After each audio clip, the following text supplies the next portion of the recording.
Before he ever held a spear, before he ever stood in formation, before he ever marched toward a battlefield, a Spartan boy was already being prepared to die, not by his enemies, not by the state alone, but by his own father.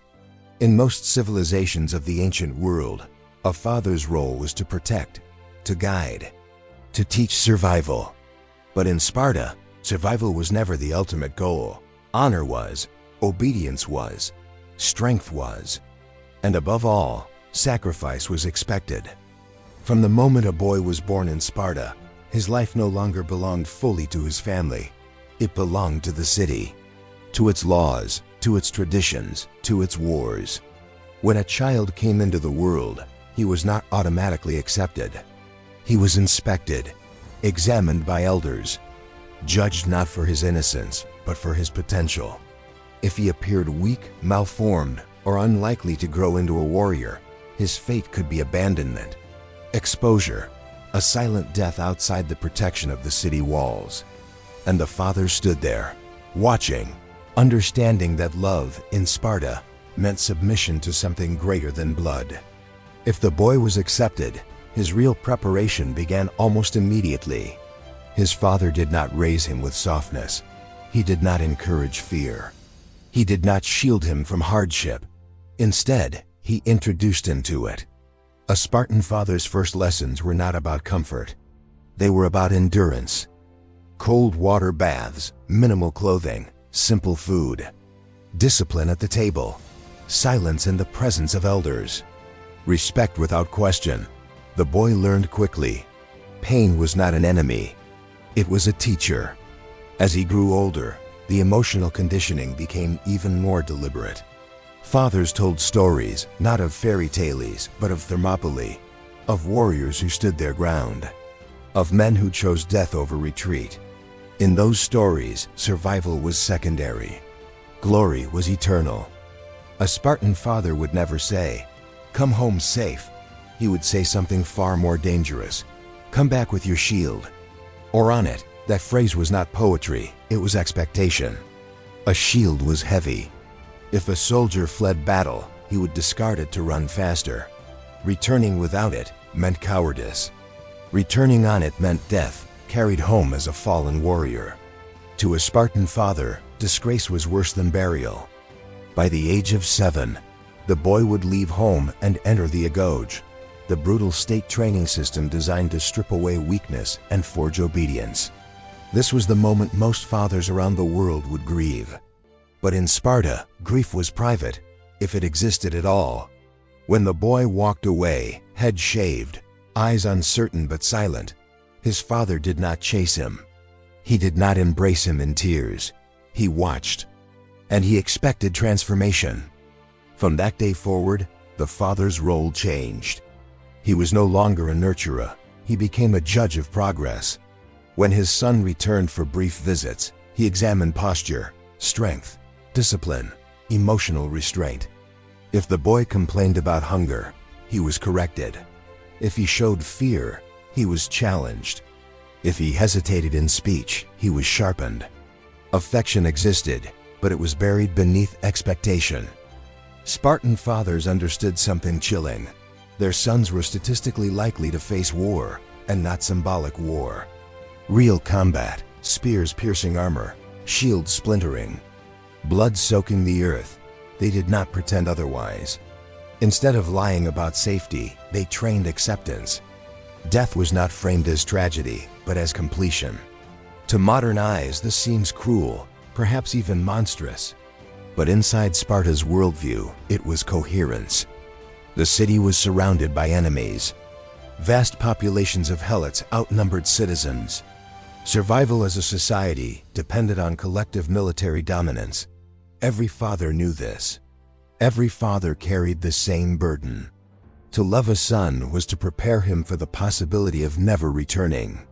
As boys matured into young men, fathers would begin discussing lineage, not wealth, not inheritance of property, but inheritance of honor.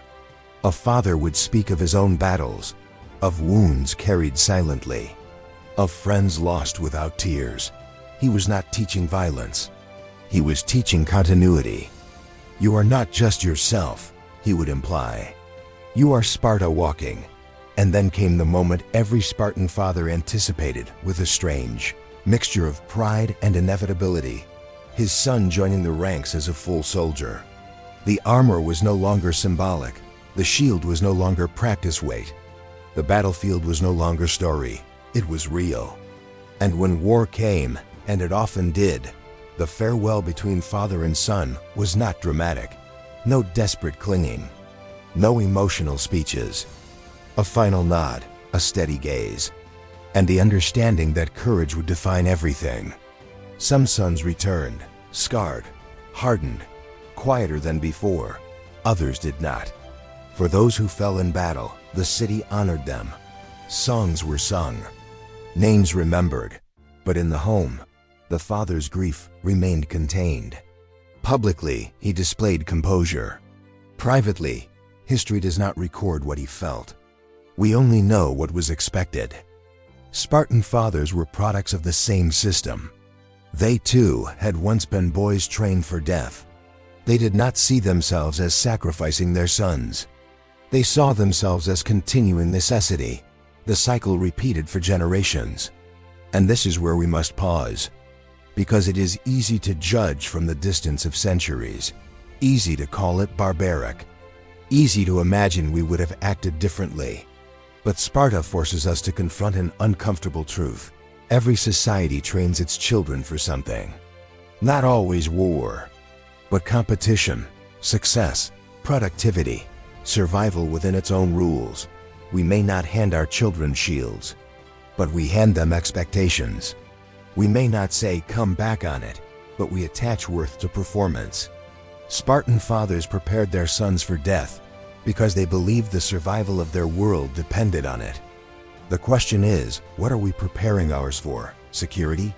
Status? Approval? Fear of failure?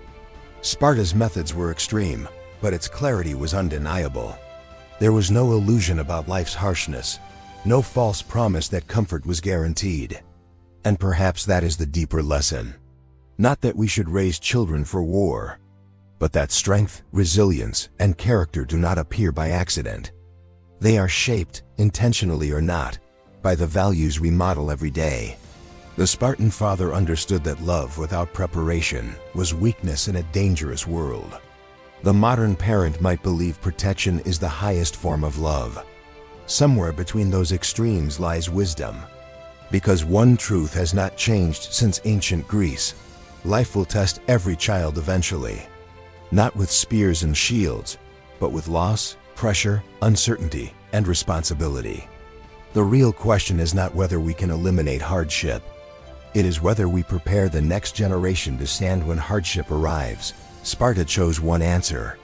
History continues to debate whether it was brilliance or brutality. But its fathers were never confused about their role.